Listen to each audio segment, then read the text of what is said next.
കണ്ണിറുക്കൽ ശരിയായില്ല. പ്രിയ വാര്യർ അഭിനയിച്ച പരസ്യം പിൻവലിച്ചു. ഒറ്റ കണ്ണിറുക്കൽ കൊണ്ട് സൈബർ ലോകത്തെ മുഴുവൻ കയ്യിലെടുത്ത പുതുമുഖമാണ് പ്രിയ വാര്യർ. മോളിവുഡും കടന്ന് ബോളിവുഡ് വരെ പ്രിയയുടെ കണ്ണിറുക്കൽ എത്തിയിരുന്നു. അതേ തുടർന്നാണ് മഞ്ജിന്റെ പരസ്യത്തിൽ പ്രിയ വാര്യർക്ക് അഭിനയിക്കാൻ അവസരം ലഭിച്ചത്. എന്നാൽ പ്രിയയുടെ ഇത്തവണത്തെ കണ്ണിറുക്കൽ നിർമ്മാതാക്കൾക്ക് അത്ര തൃപ്തികരമായില്ല. 35ഓളം ടേക്കുകളാണ് എടുക്കേണ്ടി വന്നത്. വിവിധ ഭാഷകളിലായി പുറത്തുവന്ന ചിത്രത്തിന് 20 ലക്ഷം രൂപയാണ് ഇവർ പ്രതിഫലമായി ഈടാക്കിയതെന്നാണ് റിപ്പോർട്ട്.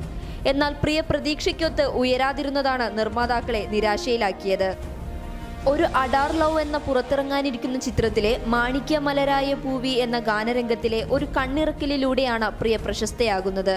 സാമൂഹ്യ മാധ്യമങ്ങളിലും ഇൻസ്റ്റാഗ്രാമിലുമെല്ലാം ലക്ഷക്കണക്കിന് ഫോളോവേഴ്സുള്ള താരമായി വളരെ വേഗത്തിലാണ് പ്രിയ മാറിയത്. പബ്ലിക് കേരള.